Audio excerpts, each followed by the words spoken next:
Okay, let's dive right in. We are on the verge of what might be the biggest shakeup in software development, maybe in the last decade. A brand new class of AI tools is here. And trust me, it's changing everything. Not just how we build things, but what it even means to be a creator on the internet. And I'm not just saying that for effect. This isn't some minor update or a new framework to learn. No, we are talking about a deep, fundamental shift in the engine of creation itself. The whole process, from a random idea to a deployed app, just got a massive shot of adrenaline. You know the drill, right? You think about the old way, the endless sprints, the debugging sessions that last all night, the constant back and forth between the design team and the engineers. It was a long, slow grind that took weeks, sometimes months, just to get version 1 out the door. Right. Now, I want you to just forget all of that.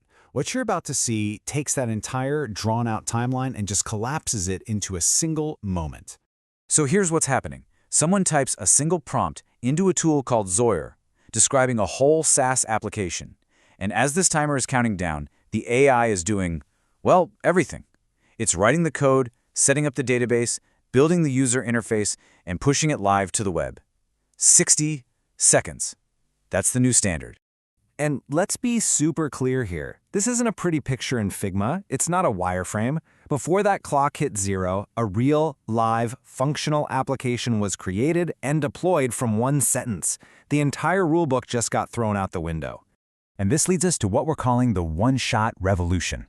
It's this whole new idea where you can create complex, full-blown applications in a single action, a single shot. So what is this magic tool really? Well, Zoer is an AI development environment that basically takes your big picture idea, written in plain English, and generates a complete working app from it. We're not talking about code snippets here, we're talking the whole shebang. This makes it a huge new player on the field, especially for tools like Cursor, which are great for helping you write code line by line. You see the difference? Zoer isn't just helping you develop, it's doing the development. And this is where things get really interesting. Because when the cost and effort of building software drops to basically 0, it doesn't just impact developers. It sends massive shockwaves through the entire digital world. That first shockwave, it's hitting content creators hard. And it's all because of a concept called liquid content. Think about it like this. These new AI-powered search engines aren't just sending people to your blog anymore. They're actually reading your article for themselves, pulling out the key info, and then just handing that answer directly to the user. Your content becomes liquid. It gets scooped out of its original container, your website, and served up somewhere else. And yeah, people are panicking for a good reason.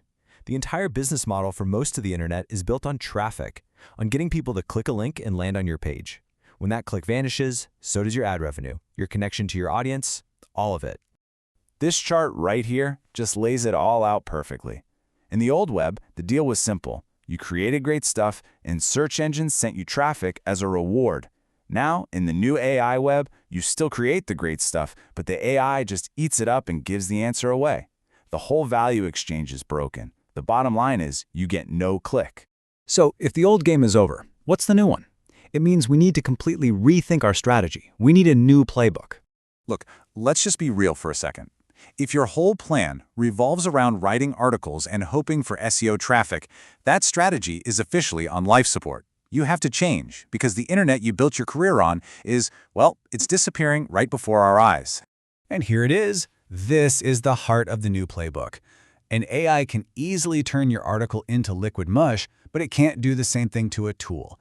You need to start building things that are interactive, calculators, simple web apps, little services that actually solve a problem for your audience, things they have to use, not just read. Okay, that sounds great, right? Build utilities. But how do you actually do that, especially if you're not a full-time developer? Well, that's where this whole new one-shot dev stack comes back into the picture. The big idea here is not to search for one perfect AI tool that does it all. Instead, it's about being a conductor, orchestrating a whole suite of specialized tools. You use each one for what it's best at. Think of it like a 3-stage assembly line for building software.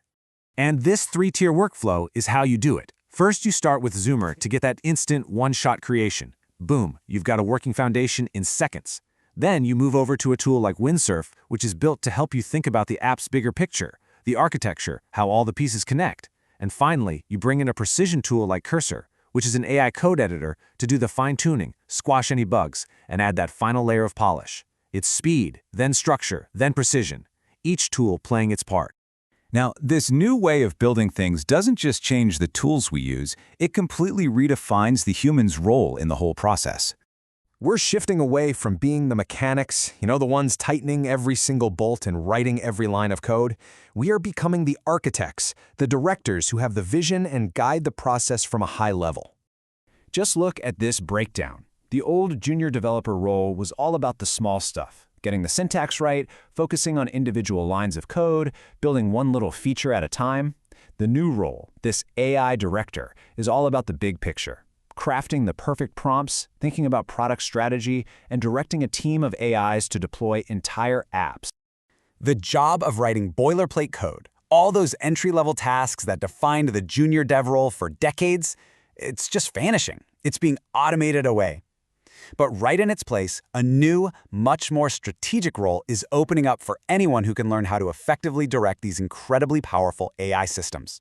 And that really is the question you have to ask yourself.